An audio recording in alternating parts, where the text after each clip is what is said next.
Hello, and welcome to the podcast There Are No Good Games, where we discuss our opinions on past, present, and future games, as well as a whole load of other filler to keep us sane while we wait for a good game to play. Let's begin.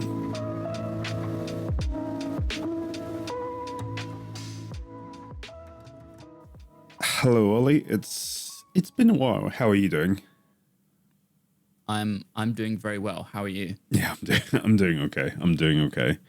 Yeah, it's been a while. I'm feeling nostalgic, like the good old times of doing the podcast. Doing the podcast, and it got me thinking today of your first game experience. Do you have like a game in mind that you think that was your first game you ever played, or how did you get into gaming? I think is the topic. You want some lore? Okay. Yeah. Well, I think I had a PS1. Okay. Growing up like young, but I think before that, I had a PC that was gifted to me by my grandfather, and there was this series of games I played, and the main character is called Max. Now, this is going to make it difficult to remember any of the games, so I'm going to look them up. Okay. But effectively, see, Max games. Is this like Let's see. a Fox game? Yeah, he had like a spotted zebra, not zebra, like a cow jumper thing. You sure he wasn't a spy? No, it wasn't a spy. So it was Max PC game. Or was it like a point? 2000s. Was it a point? Oh, is it a Max point and click adventure? Yeah. But it was like a series of them. 1990s, 2000s children educational game. Let's have a look. Okay. No. Okay. Because I remember playing Spy Fox. No, it's nothing like that. Nothing like that. Like Spy Fox also is on a Nintendo game. Oh, okay. So it's a Max game. Yeah. I mean, it was like Max adventure game. Okay. Was the character called Max or? Wow, what a question. Yeah. It was like a point and click. Okay. Let's see. I'm pretty sure. Now, this is becoming difficult because, honestly, there's no way. It's quite hard to find where you just like Max, and then this isn't going to go well. Anyway, there was this game. The main character was Max. He was like a weird. I'm calling him a fox. He was brown, but it's some animal thing, and he wore like a cow jumper thing. Okay. Anyway, point and click, and he went on different adventures, and I remember that being like the first game in my memory that I played. Okay. But this is like going back a long time ago, so this is quite difficult for me. It's quite long. No, that's fair. I was just trying to think if like there was a specific title, because I remember I got like a game I rented from a friend, and it was like Spy Fox, and that's what it kind of made me think of, at least. Yeah. So it was it wasn't that. But either way, that's my first memory, the earliest thing I can think of. Okay. I can't think of anything after that. And was that what got you into gaming, or? I don't know. Who knows? I mean, Okay. maybe. I mean, I don't know. I don't know what. It's quite a weird question to ask in terms of like, you can't quantify it really. So, I'm just remembering it's the earliest one. I mean, you could say like any game you grew up and you're like, oh yeah, that was good. I mean, you can like the first Harry Potter game. Like, I remember playing that on PS1, and then the PC version after that as well. Two, for some reason, completely different games in how they played or was made, but never mind. But yeah, there was those, and then after that, I mean, then we're jumping forward quite significantly. I mean, like I said, PS1 games, there are quite a lot of those, but in terms of like PS2, Time Splitters, big game. Time big Splitters, game. big game. Yeah. But then it would have been just after that I started playing World of Warcraft, and then that's probably what solidified like big gaming to me. Okay. So Harry Potter, Max in a spotted top, and World of Warcraft. Yeah, I think that's probably it. I'm still trying to find evidence of this game, but what was yours while I'm working on this evidence? You'll be very proud to know. So I think there was 3 games I can honestly, consciously remember playing. One of them was, I think it was like Smash Bros. Like on the Nintendo 64. Yeah, that was like a good one. Played that quite a bit. The other one was, I think, got a feeling it was like a PS1 game. I think it was like Baldur's Gate Dark Alliance. It was kind of more my dad playing it and me just going along for the vibes. And then the final one that you'll have no doubt, and you'll probably laugh hysterically when I say this, was Mech Warrior back in like the 1990s, like that kind of time frame. What, you were less than 4? No, but like that kind of time frame. Like I remember playing Mech Warriors is like very, very like old game with my dad. And he was very much into it. And I kind of sat and watched him play the game.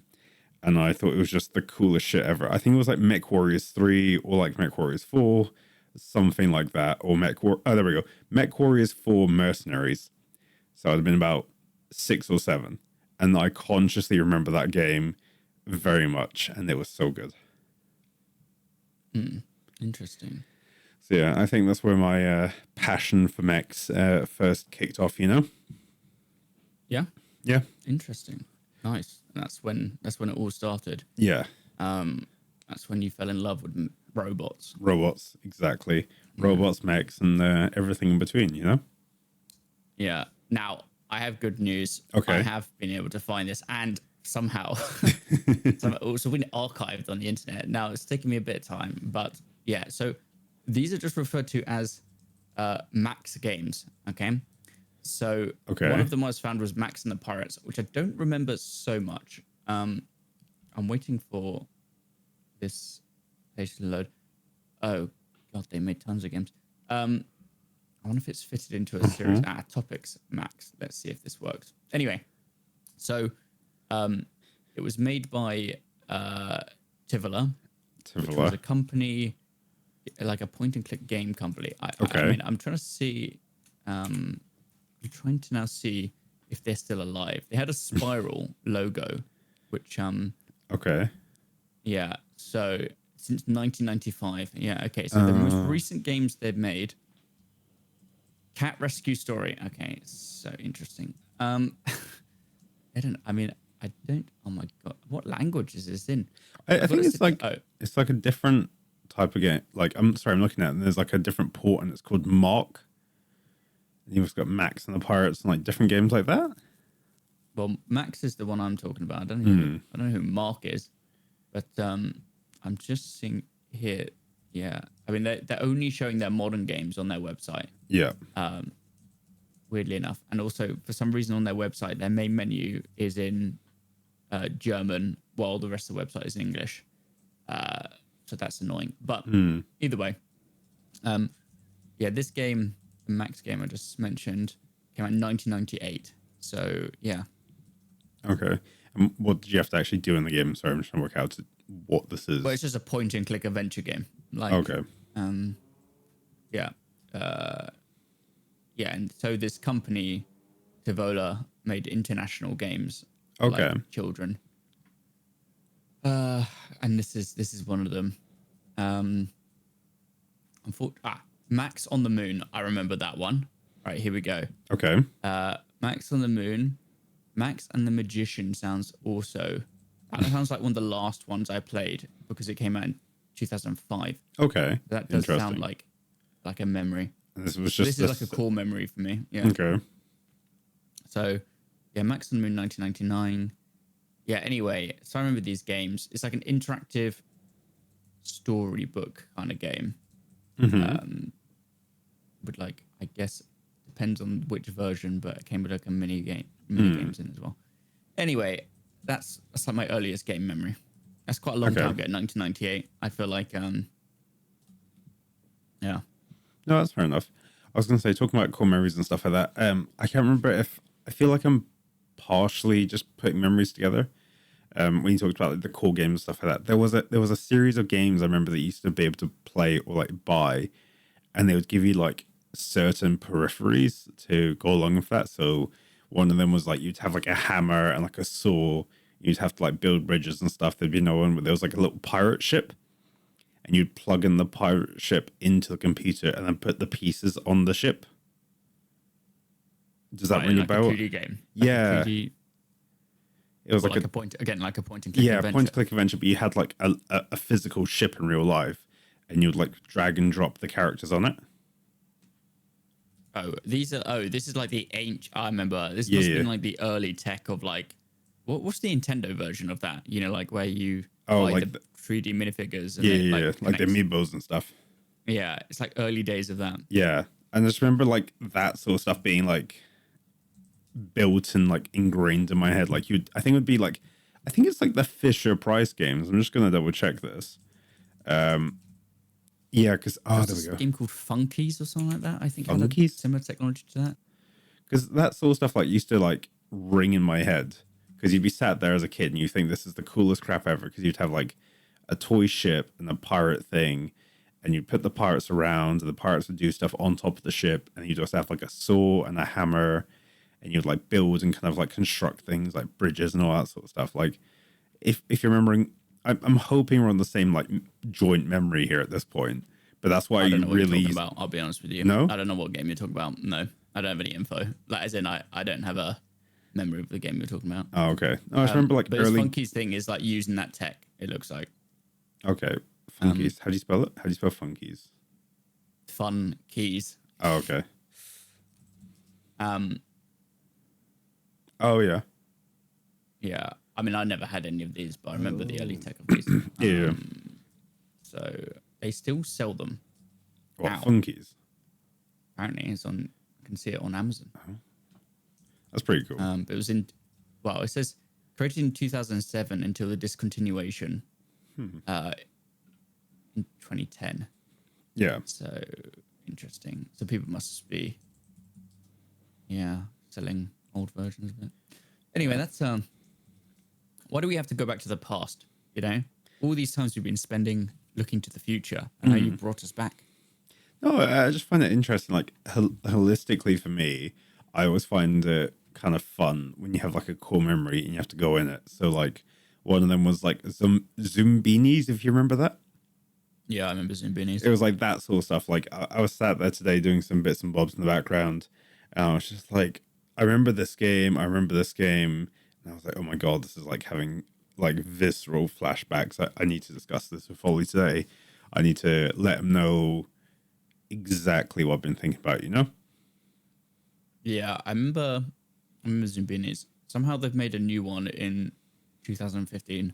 What? But maybe that could be, it says the latest release. That could have been a remake, and it does say OS. It says iPad OS and Android, so they could have just put it on mobile since, you know. True, but I also think we need to be careful here because they've got it on Steam, and it's 25% off. And Is the original? It's the original Zumbinis, and I remember the games of like, oh yeah, there's blue, there's like pink things, there's like a weird like course you have to do as well with all the Zumbinis.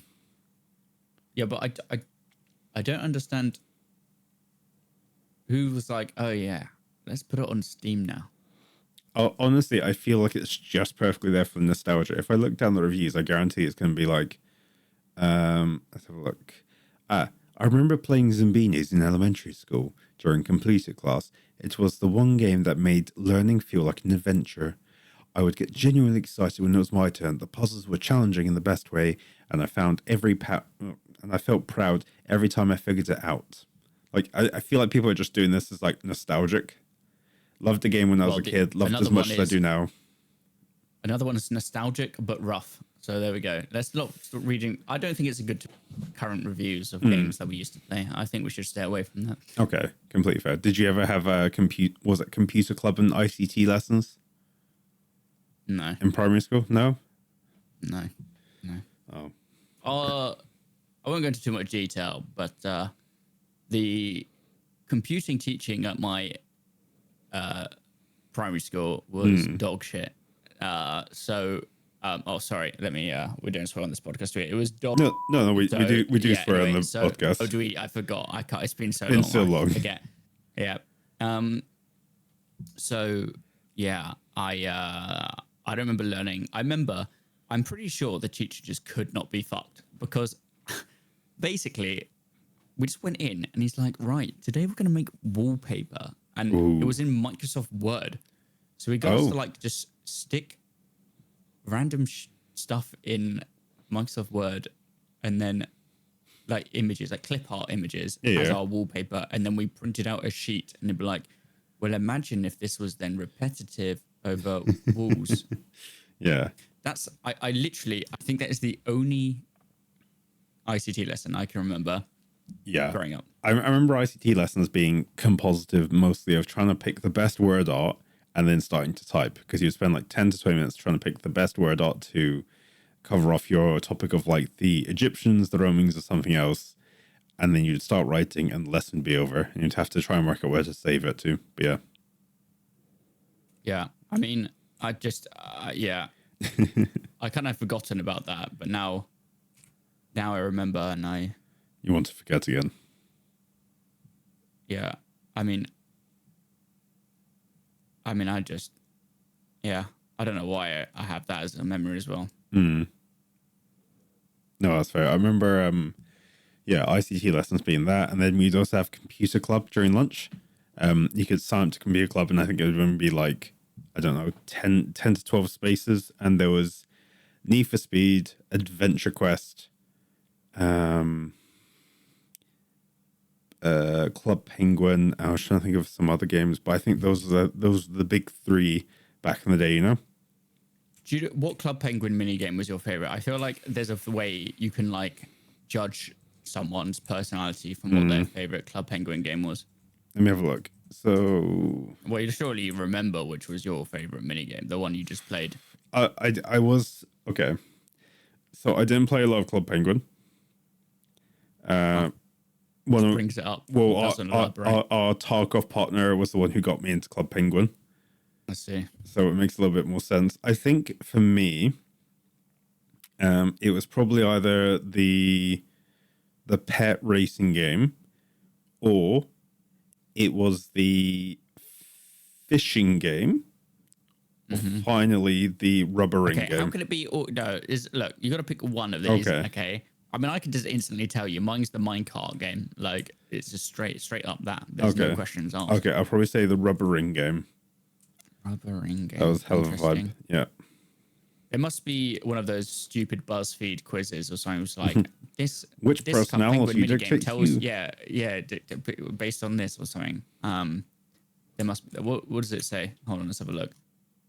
What personality relates to your Club Penguin game? Yeah, something like that. So Club Penguin personality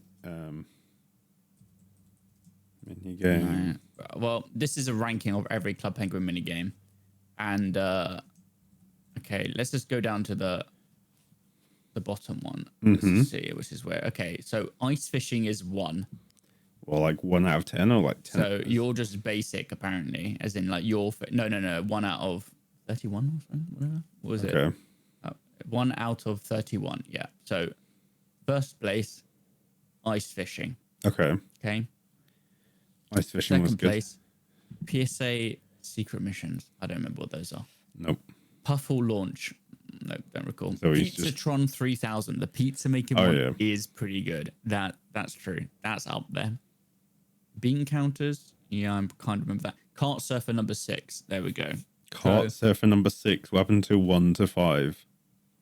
I just read them out. No, I'm just asking what happened. Oh, sorry. Yeah, sorry. I thought it was like kart surfer number 6. I'm like, what do you mean kart surfer number 6? Okay, no, fine. No, ice fishing's number 1.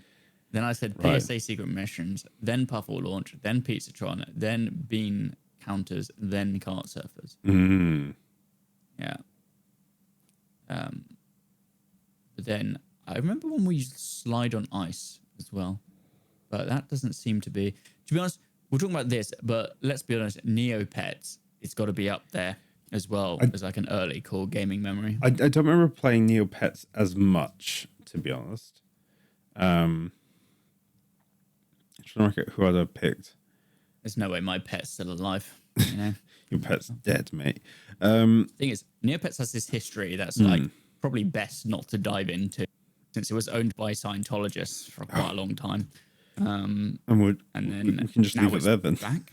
Well, now it's back, I think, to the original owners. Okay. But the thing is, like, Neopets went through this up and down where, like, the mini games, again, pretty good. And then obviously looking after a pet. But then when they got, like, these weird sponsorships, like McDonald's and other things like that, it got kind of weird. So Well, I'm just looking at, like, the toys now and stuff like that. And I remember there used to be the weird, like, there was that phase in kids' games where they started making, like, electronic pets. And you would, like, plug I them had in. one. Oh, Yeah. what would you have? I had a tiger because my guy was a tiger. Oh, okay. So you specifically asked your parents for it, or did your mum? Or No, but I think they bought it for Christmas. okay. Like Christmas, something like that. Okay. Yeah. God. What? But those toys, I Yeah. feel like used to slap. Like they used to be really good. They used to be really enjoyable, and people used to like use them. Like there was weird playground hierarchies. Like I remember Tamagotchis were like a big thing and the big phase at one point. What else was there? Beyblades. Oh, they were good. Did you ever do Beyblades? Yeah, I did Beyblades as well. Okay.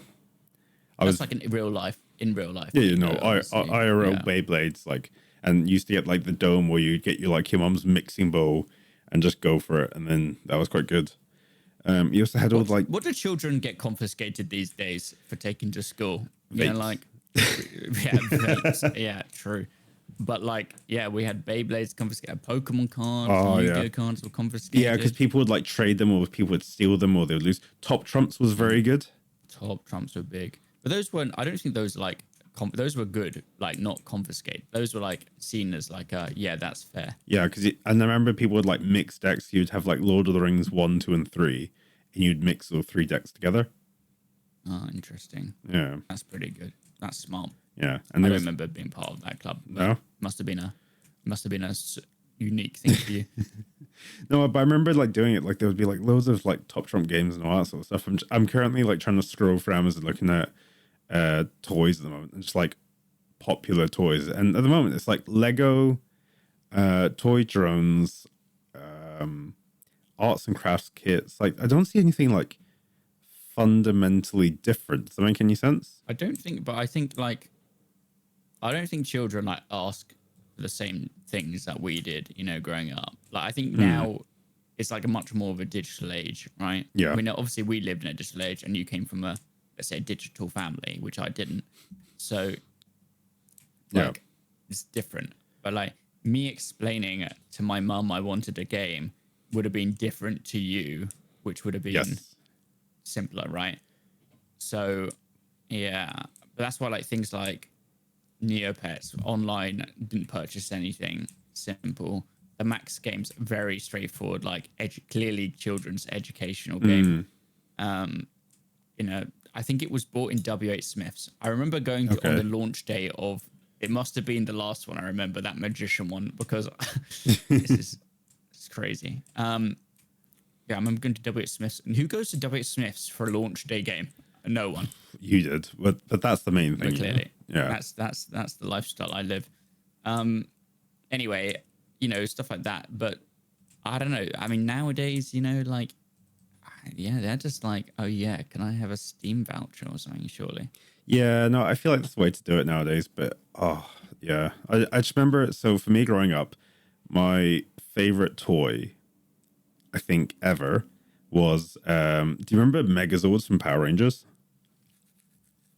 It does not ring a bell. I mean, I What? remember watching. I watched. I don't know the names. You didn't watch how am I meant to Power remember- Rangers? I did watch Power Rangers. I just Okay. don't remember Oh, any okay. of So the names. Megazords were like the big robot thing. Like they'd fight the guy on the ground. They'd be like, "Oh no," and then beat him, and then all of a sudden he would get like jacked and take some like testosterone, and suddenly get like giant, or she would get giant, and then they'd be like, "We need to call in the Megazord." Yeah. So that was my But jam I growing wouldn't up. know- yeah, okay, that kind of thing. Now, did you when it was on Twitch? Did you rewatch it? Yes.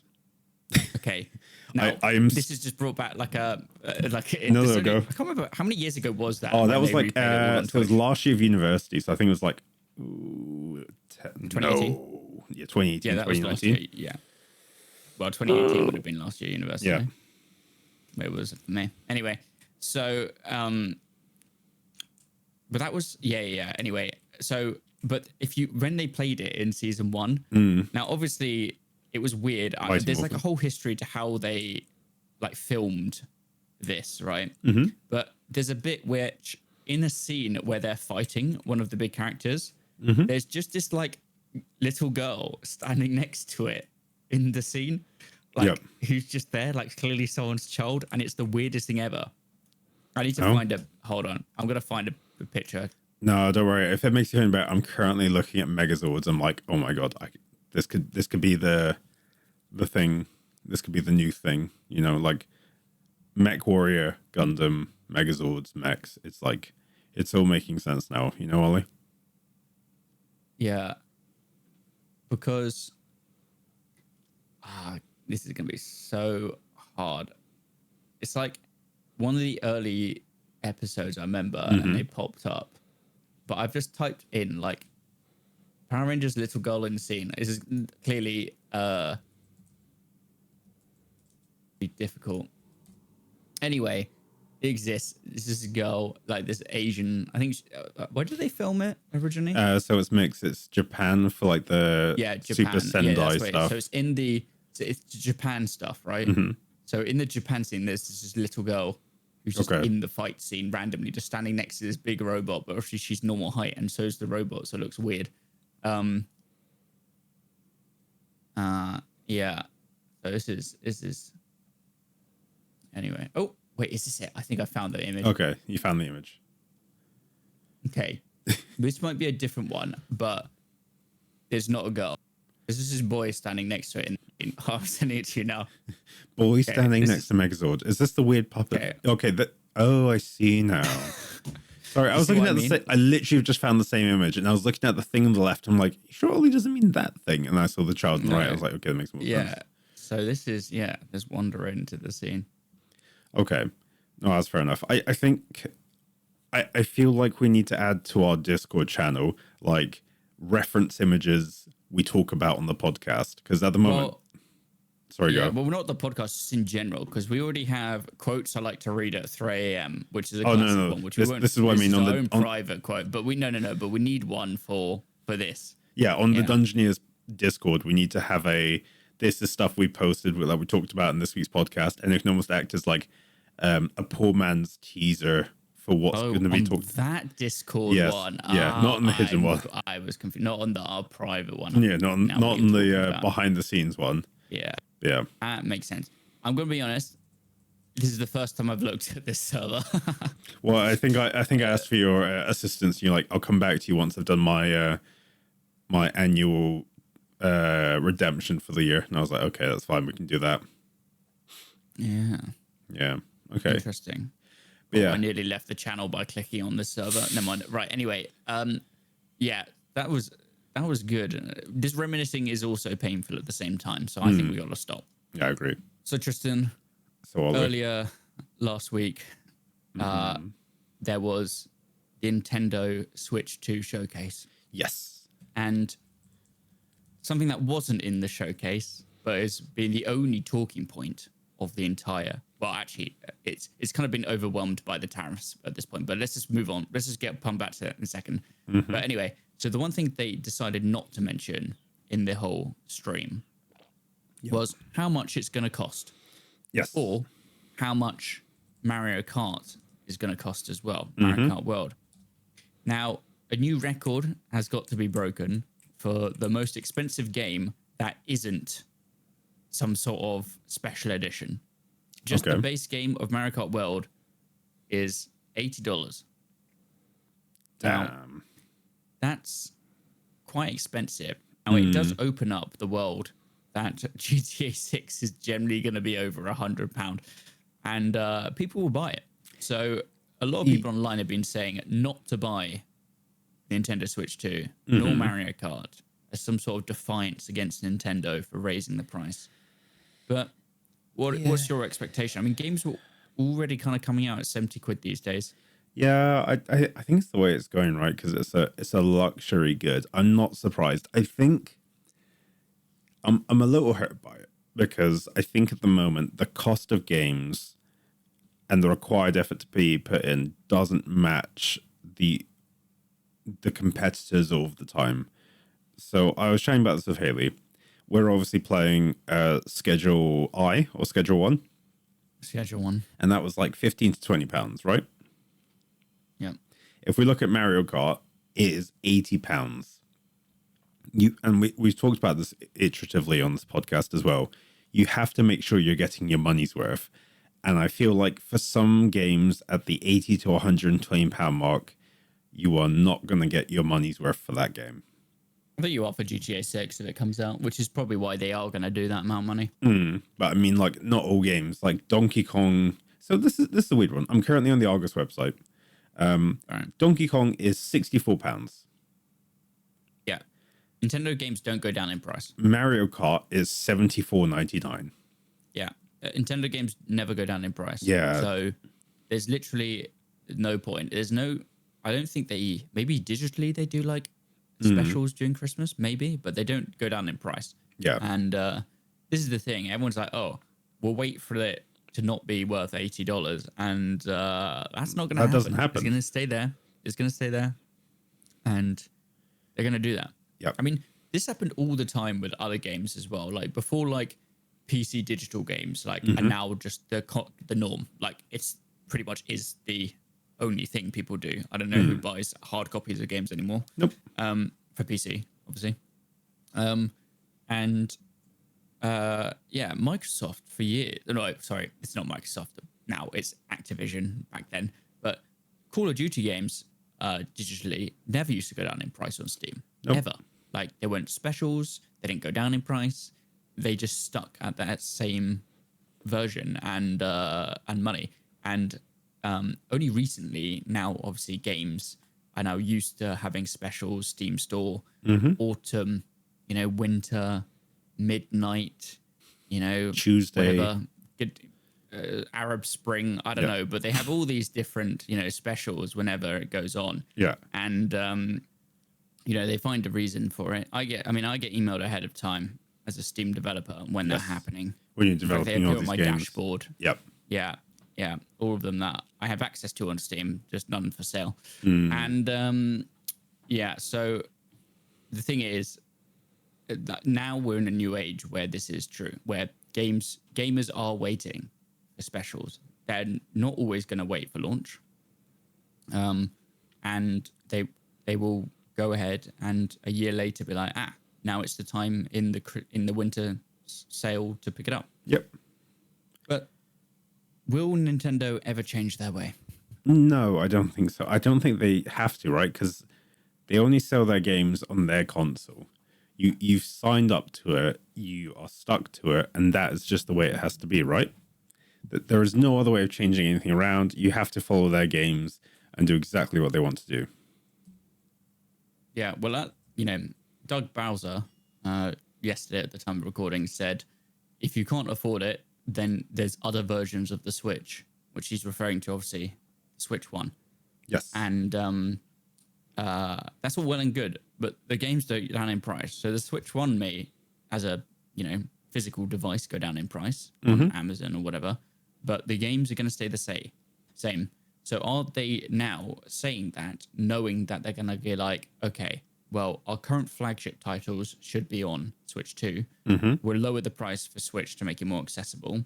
Or will they just be like, actually, do you know what? We've gone up a price on the Switch 2, so it's still cheaper if you really can't afford it to get the Switch 1 and the games on there, which are still 60, 70. It's a hard one, right? So I think they are probably going to stick to this exact same price because holistically that makes no difference to kind of switch your pricing out. I don't quite understand the Switch 2 differentiators between cheap and expensive. I might be completely off kilter, but from my perspective, I do not understand the difference because it's features that are minor and cosmetic and frame rate and performance. But from what I understand, there is no difference in the Switch to the Switch 2 in terms of performance. Well, you're forgetting the most important feature. It's the C button, which you have to pay a subscription to use on your console. Yes. And the fact you can now get a mouse to then work your Switch. So basically, we've confirmed that PC's the better console. Well, I mean, like you can plug a mouse into like a PlayStation, Xbox, can't you? But then I think it's called Zim or whatever it's called. But then games like Rainbow Six Siege then have to ban people for using it. Yep. Which is interesting. Yeah. Yeah. I don't know. I feel like the Switch 2 was like a cool announcement, but I think the issue is, and this applied to the Xbox One and PS5 console release, there are not enough good games that come out anymore to validate buying it. I know, there's none. As established by this podcast, there are no good games ever. So, the thing is, that's launch though, isn't it? Like, let's say they were like, right, what we're going to do, we're going to launch Mario Kart World, which, let's be honest, is a good game. Like, as in, if you're going to, it's the top game on, we've both got to pay, nearly 600 quid to have the, the pleasure of playing it. But anyway, 600 quid. How'd you get to 600 quid? Well, no, it's not 600 quid. Was it three? Well, it's going to be $600. I'm just elaborating. So it's £429 for Mario Kart plus the Switch 2. Yeah, so there we go. So in our money is that, but that's going to be minimum $600 for the States. I'm trying to appeal to an international audience. Oh, okay. Now.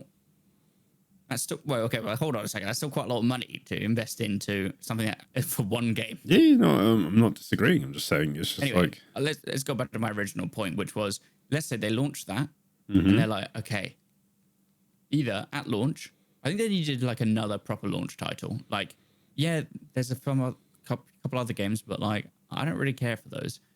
I want Animal Crossing. I want Pokemon. Yes, and not this Pokemon Z or whatever they're launching. It looks rubbish. I'm not a fan of that. I think that's going to be the new type of Pokemon going forward. Waste of time. Won't be playing it. It's the new launch title. It's going to be the new type going forward. Is it actually a launch title, the Pokemon? I thought it was like a week, like 2 weeks later or like afterwards. I didn't think it was at launch. It's close enough to launch to be a launch title. Does that make sense? But it's not an official Switch 2 game. Because it comes out on normal Switch, and they've got the enhanced edition for the Switch 2. Yeah, that's what I mean. So it's not actually better frame rate. It's not even a Switch 2 game. Yeah, but let's be honest. If it's not only on the Switch 2, there's no point even calling it a Switch 2 game. Yes, but I don't think there is any. I guess Mario Kart World is a Switch 2 game, and Kirby and the Forgotten Isles, and Super Mario Party Jamboree. Donkey Kong. Yeah, I'm very excited for Donkey Kong. So I got all these. I don't think all of those are launch titles, though. Maybe some of them are shortly after launch. I think Donkey Kong's a launch title. Yeah, it's a launch title. Are you buying this console for launch? No. Okay, good. This is good to know. I will be buying it September or October time. For travel. Yes, for travel. And, important things. I just think the Steam Deck has now just like ruined the idea of like a Switch to me. Yeah, no, I completely agree. I feel like if you want a game like that, and I think the problem is, right, anyone who's trying to like make a Mario competitor on like a PC or something has just done a generally dreadful job, and nothing has survived. Okay. And I think that's kind of a key issue. So are you pitching a Mario game? Is that what you're doing here? I'm not pitching anything. I'm just saying. I think like I think. Well, the thing is like, what are you going to recreate? Because like, I don't know. You need like do you need already pre-existing characters? Is that what makes Mario Kart Mario Kart? No, I think Mario Kart's like an amalgamation of different characters, right? It's Nintendo by Nintendo, Right, but I sorry, think the that's what issue I is mean. that Yeah, the yeah. karting is so easy and fun to pick up. I don't think other people have tried to do it. I think you could honestly make your own Mario Kart and probably do just as well. But people haven't. It's done awful. Like which There's the ones? evidence. God, there was like one on the PlayStation. I can't remember what it's called.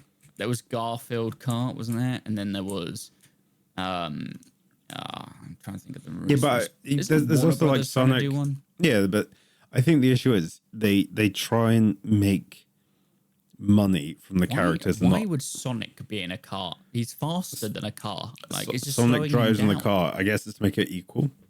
Otherwise, he's too fast, and then everyone gets very sad. But I think the issue is it's like the driving never feels good. It feels clunky and it feels bad. The good thing about Mario Kart is it's simple, it's easy to pick up, and you can just play it. It doesn't matter how old you are. It doesn't matter what your gaming experience is. You can just pick up and you can do pretty well, and you can learn the tracks quite easily as well. And the races aren't that long.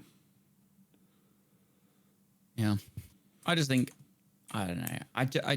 I people have tried and failed. So, but there must be reasons. We need to do. I need to do some sort of deep dive. Maybe it's just like Or a my video new essay. Video essay. Yeah. Yeah, we can do video essays on the Are No Good Games as the sub-series and be like, today we explore Mario Kart. Mario Kart and why no one has made anything like it. Yeah. Like, well, or tried to and failed. Yeah, Mario Yeah. Kart started off in 1995 on the Nintendo, blah, blah, blah. Here's how it went. Double Dash was a dream. It was the best game. They never brought it back. Sad days. You know? Yeah. Yeah. I don't know if it'll sound like that, but yeah. I think we should do hour-long video essays on games we like. I'm not writing that. I mean, let's be honest. Like, who's going to write that? I mean, I'm not. I can I do crack you up a ad-lib. video essay. Oh, you want to do ad-lib? You could do like talking If points. you write it, I won't be able to bloody read it. No, I mean, I could just write on a computer, Make it a little bit easier. I didn't mean by hand. Oh. Anyway, yeah. So I mean, I don't know. There's a reason why those games haven't survived, and there's no good PC Mario Kart like game. We'll call it kart like. Okay, there's no kart like game because racing. There is obviously racing games, but there's no kart like game. Yeah. Okay.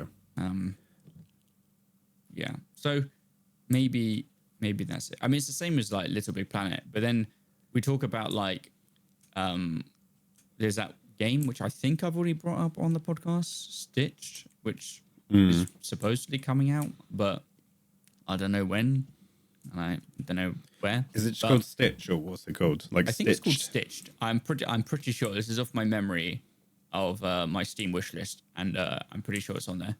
And it's just called Stitched, I think, and it's like a Little Big Planet like game with a bear.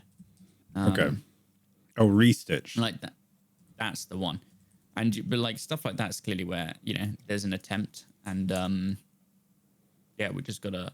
I guess I'll just wait and see when they actually release the next bit Trailer. of information on that. But Yeah. that was announced a while ago, I think now. So Yeah, it's still mean, TBA, which is a little sad. yeah, I mean it could come out, could not come out, who knows? But at the end of the day, we're still waiting for like a Little Big Planet. Since Little Big Planet is now officially closed down on PlayStation, there is no. Someone's probably created some sort of like Clone.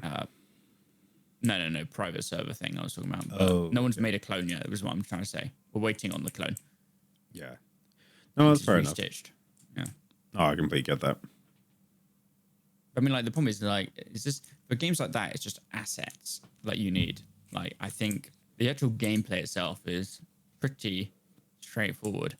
So you see tons of artwork, and also because it's like you get the player to make everything.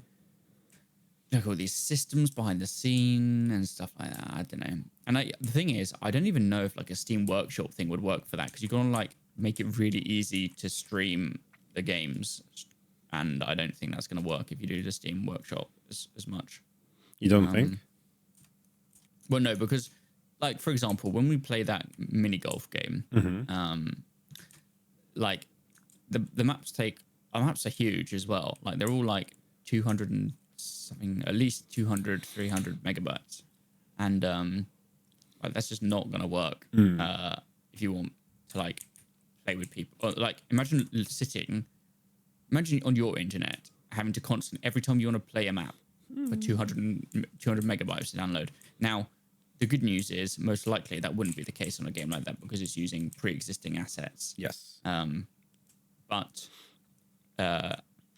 either way, in like let's say there was anything custom, like it'd take forever, and that's what Steam Workshop could potentially open up. Yeah, I could see that. I think it'd be a good use case for it, but I don't see it happening for the time being. I think yeah, you're more likely just having a private server to do. So we've talked about a couple of different things. We talked about Nintendo. We've talked about nostalgia and video games and all that sort of stuff. I think we're getting to a point where board games are better off being played online due to pricing. So But not if Nintendo are making it. true, not if Nintendo are making it, but holistically, we're at the point in time now where tabletop simulator and all that sort of stuff are better mechanisms to play the video games than buying the physical video game in real life. I find Tabletop Simulator the most clunky piece of software I think I've ever used in my life. I And agree. That's saying a lot. I think it's absolute shit. Like, there's no, like, but this is the thing. Like, I remember trying to do Pandemic Yes. over the pandemic.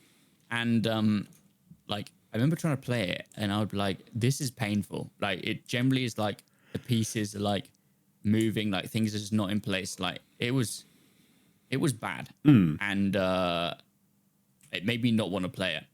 And I think there's a charm and simplicity to having it right in front of you because that's how the board game was originally designed.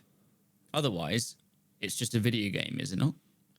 So I think it's a video game, but the issue is there is some severe barriers to entry with video games nowadays. With board games nowadays. Most board games retail to about like £50 to £100. And that, I think, puts a lot of people off going into board games. But these are your like expensive board games. I That wouldn't is say like they're expensive board games. I'd just say like... well, they sound pretty expensive to me. No, but I mean like prime example, right? What would you define as an intro board game? Monopoly, Scrabble. Okay, let me have a look at Monopoly. Monopoly Remember is... when I found out how many different types of Monopoly there were? I do remember. That was a little bit terrifying. So Look how much the Harrow version costs. It might be the cheapest. Let's see. So Monopoly is like £20 to £30 for a board game. Yeah. Scrabble is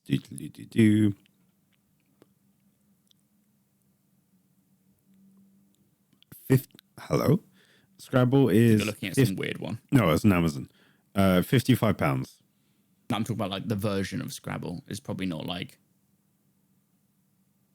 Scrabble does not cost £55. Sorry, £40. There you go.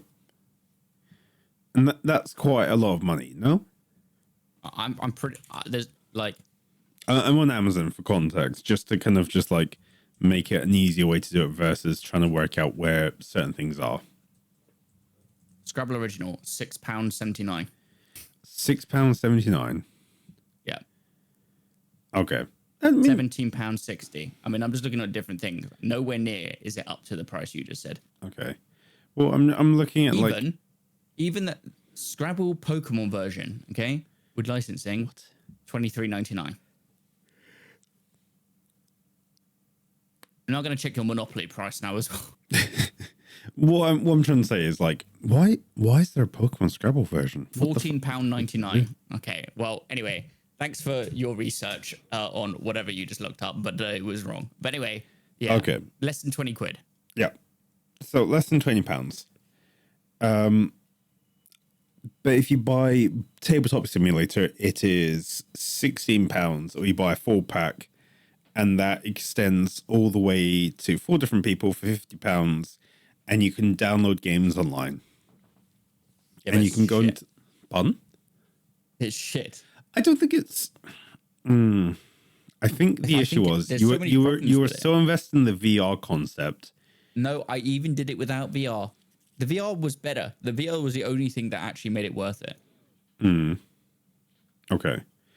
But I'm telling you now, I wouldn't play Tabletop Simulator again.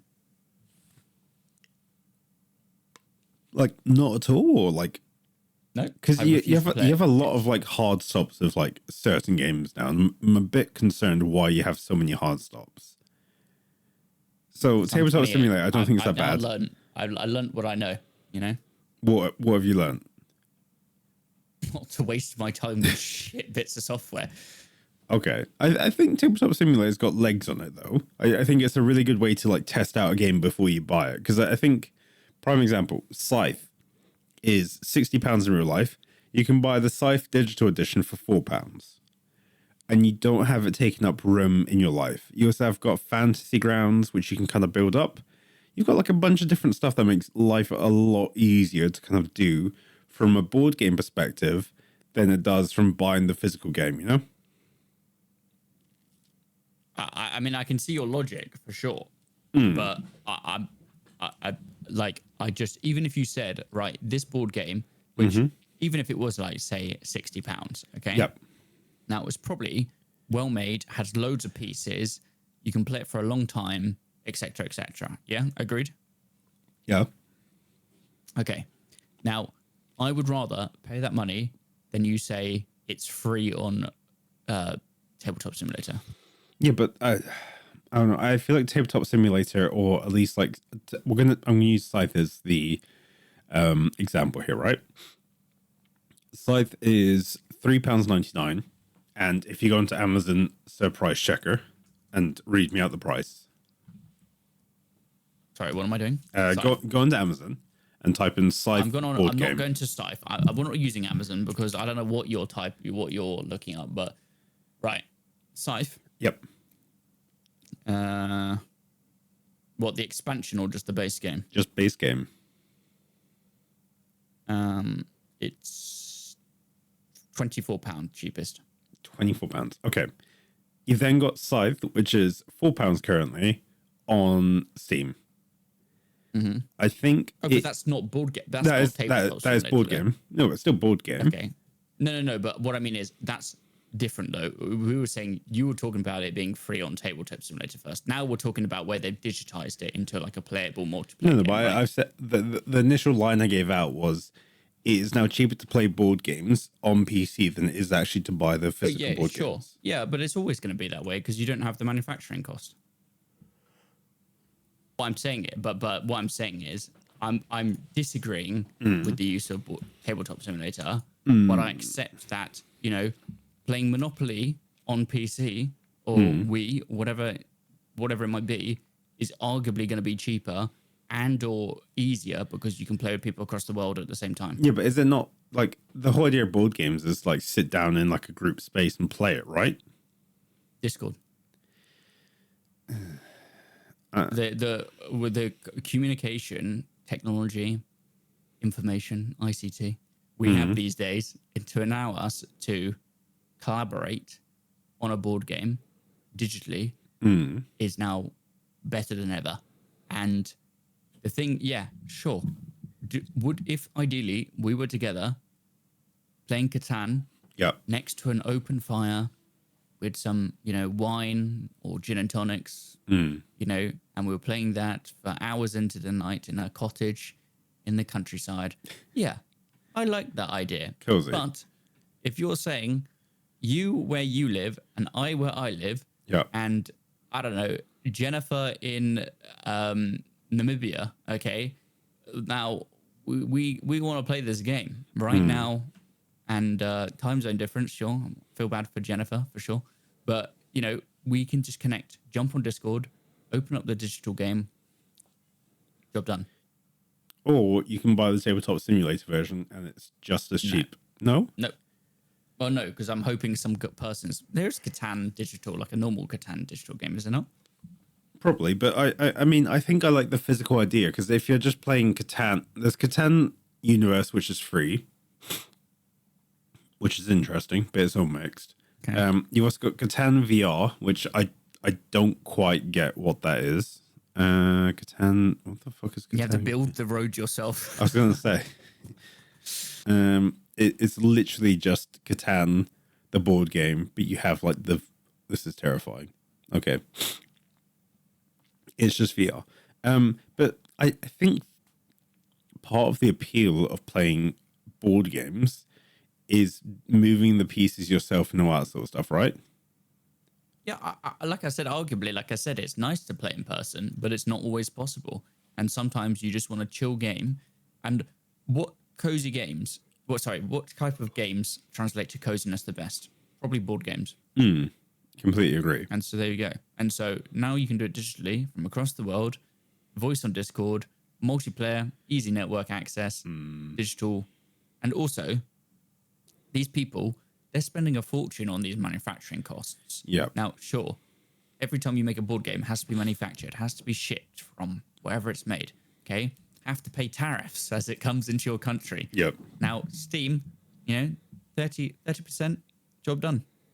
And you've either, learned to make it yourself, or a company's approach you and say, look, we want to digitize your board game so more people can play it. The multiplayer doesn't cost any money for servers because we just use Steam. And, Steam's going to take 30%.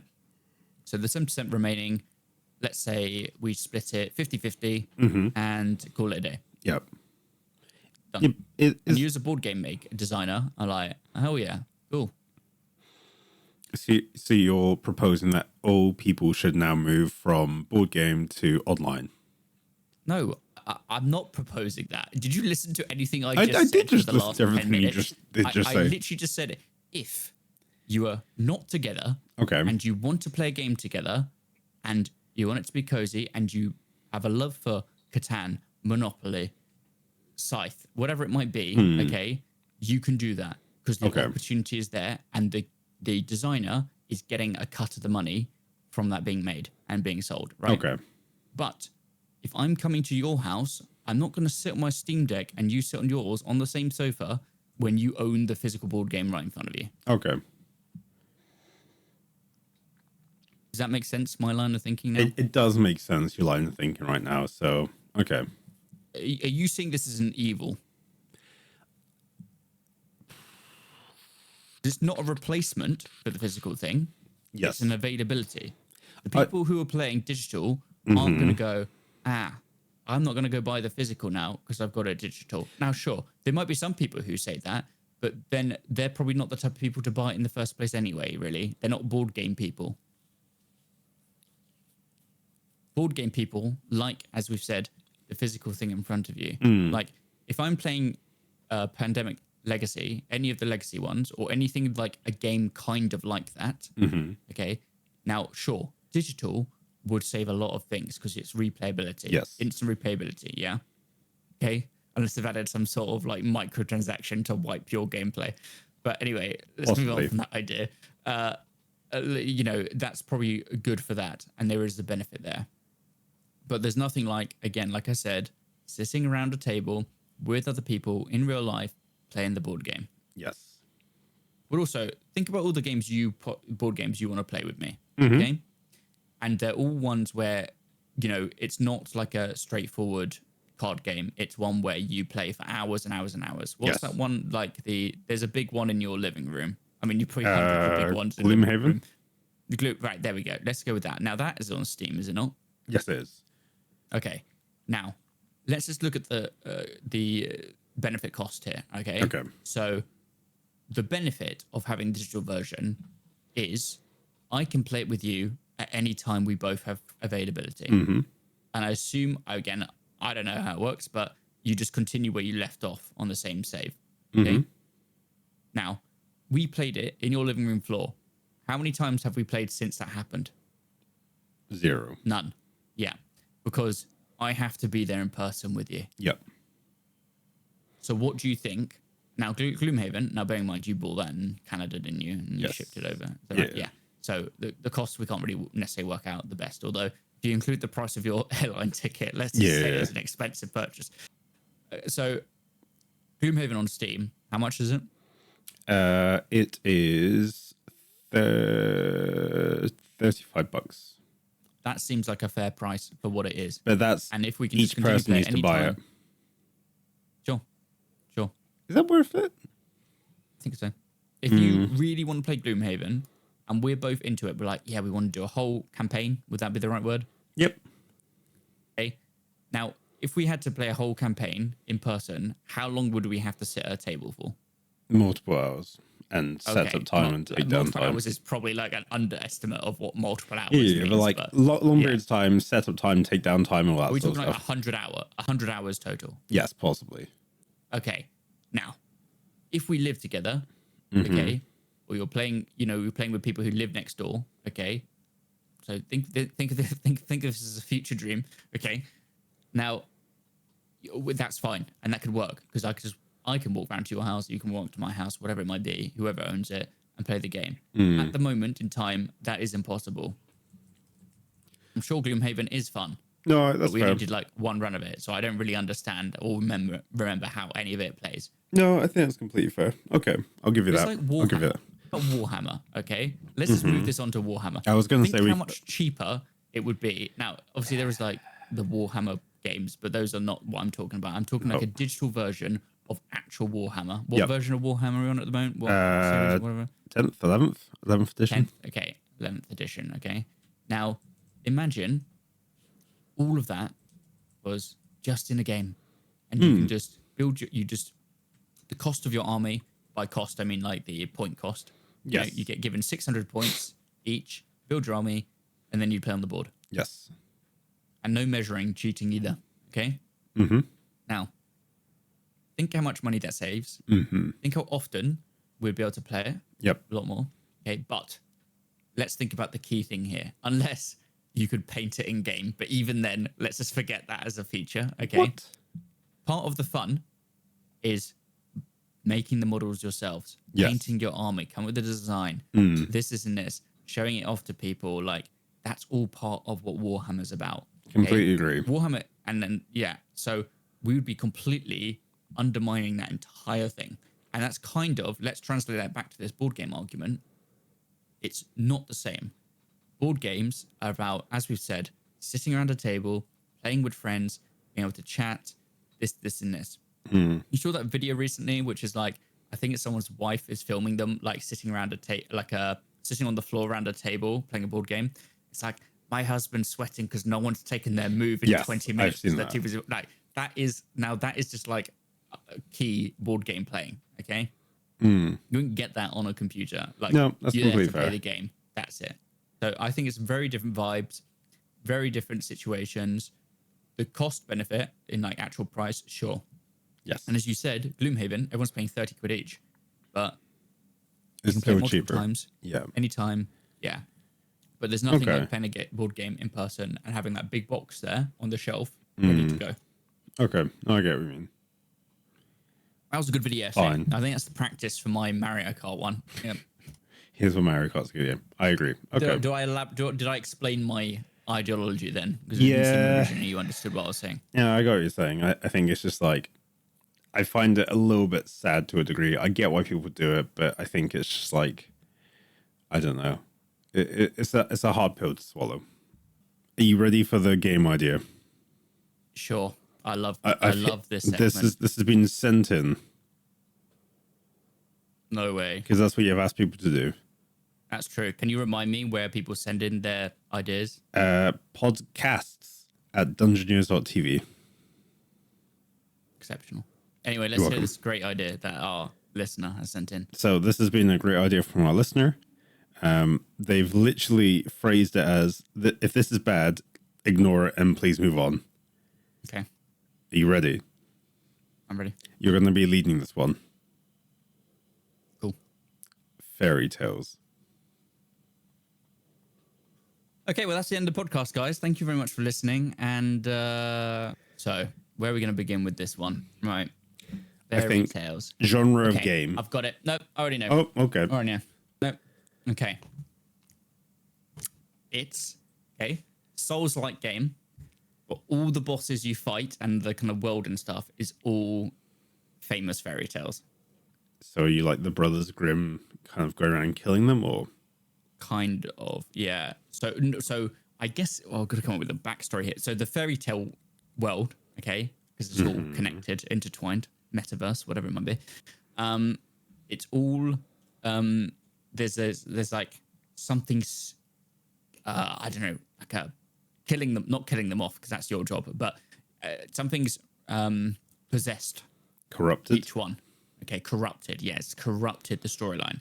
Okay. So they're no longer like like good things, and it's the fairy tale world is in danger, and so you've got to kind of jump through almost like a storybook kind of world kind of system, Okay. and that's how you transport to the different worlds through a storybook, like in Shrek where he opens the books. It looks like that. Okay, so it's all the Souls-like, so third-person game from like the back, not top-down, completely like that. You have to fight all the bosses are like famous fairy tales stuff, or like some sort of extra corruption thing. Okay. Yeah, I think that kind of works as an idea. I like the concept. I mean, I've always wanted would you to add do like a Alice in Wonderland like Souls-like game. like Alice Descends into Madness kind of thing? No, but like actually as a Souls-like game, but similar vibe. So like Liza P and But- stuff like that, but yeah. Kind of, yeah, but like Alice in Wonderland, yeah. See, I think that'd be cool, and then you can almost add like a morality system of do you kill it or do you like set the corruption free, you know? You get their power. If you kill it, you get their power. Yeah. Or if you free it, they have a chance to fight with you later as like a companion. As like a summon. Okay. Yeah. Yeah, because I always really liked the BioShock morality system. Like, do you harvest the little sisters for more power, or do you not kill them and then get to keep it? But yeah, okay. Exactly. There's something like that, like as a trade-off for things. Okay, I like it. I mean, but I can see like, like Hansel and Gretel would, fight stuff in the woods up to the old hag's house, whatever. Yeah, you fight the old hag and then, yeah. Yeah. Okay. Okay, so, How would you do Gingerbread Little Red Riding Hood? Would you fight Yeah, Little Red Riding Hood, or would you fight wolf. the werewolf, or would it be like a two-phase? Yeah, it'd be like two things. Well, the thing is, like, who's the corrupt? Well, obviously, I think all characters involved have to be corrupted. So, like, Well, you could have Hansel like and Gretel good also you characters. have to fight. Yeah.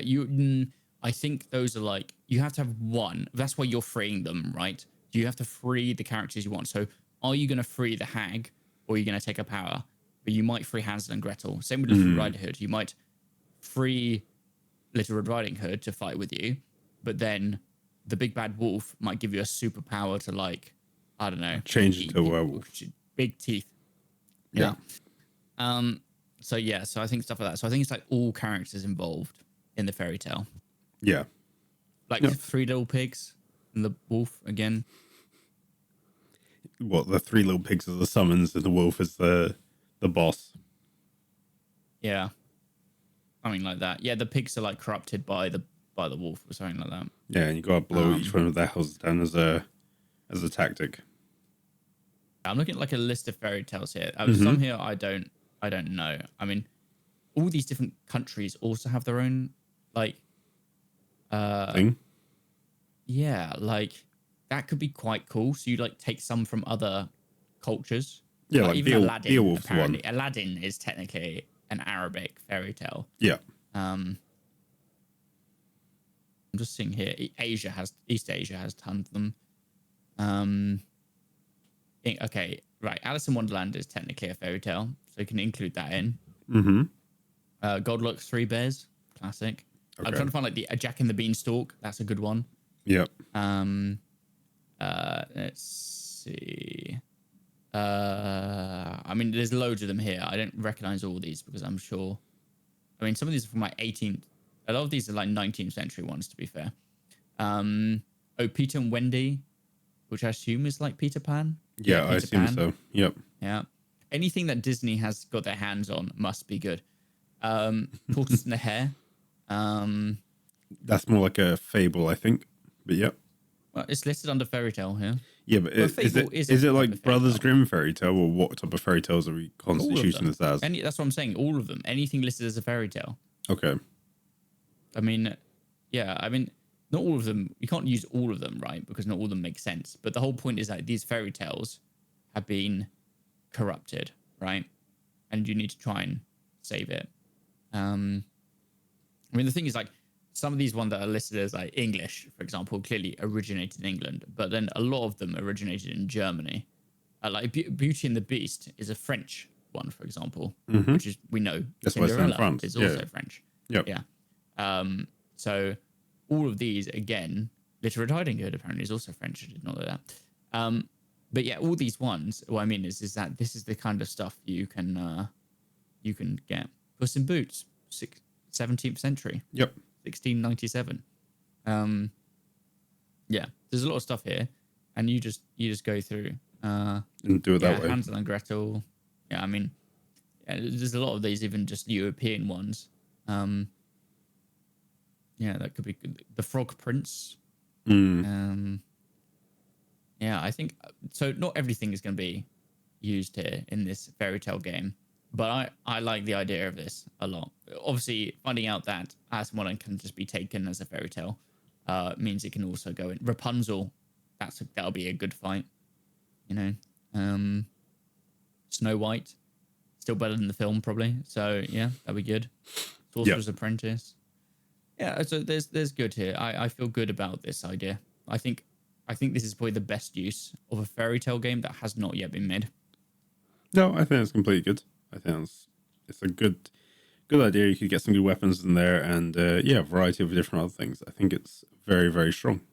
Well, Ollie, that was a fantastic episode today on the podcast. What did you think? I thought it was pretty good. Yeah. I think I said a lot of things as I always do. Obviously, all correct. But the thing is, not everyone's going to agree with me. And that's fine, because they can fight me online by emailing in to podcasts@dungeoneers.tv, and I will be reading these out and arguing back on the next episode of the podcast or future episodes. So that's fine. Yeah. That does sound very good. And I think we will see you guys next time. Ollie, do you know when this episode of the podcast is going to upload? Is it a Friday? It's a Friday. Do you know which Friday exactly this Is it going to be this Friday? It is going to be this Friday. 9th, 11th, 12th. The 12th. Yeah, it's going to be the 12th that is uploading. How crazy is that? No, that's wrong. 11th. I can't 11th. count. It's okay. Why can't you count? Friday the 11th of April. Okay. Friday the 11th of April is when the podcast is due to come up on YouTube. And when's the other time it pops up, Ollie? All good podcast hosts, where you find your podcasts. Yes, exactly. All good podcast hosts. But yeah, we'll go from there. Thank you very much for watching, and we will see you on the next episode in 2 weeks. Bye-bye. Bye.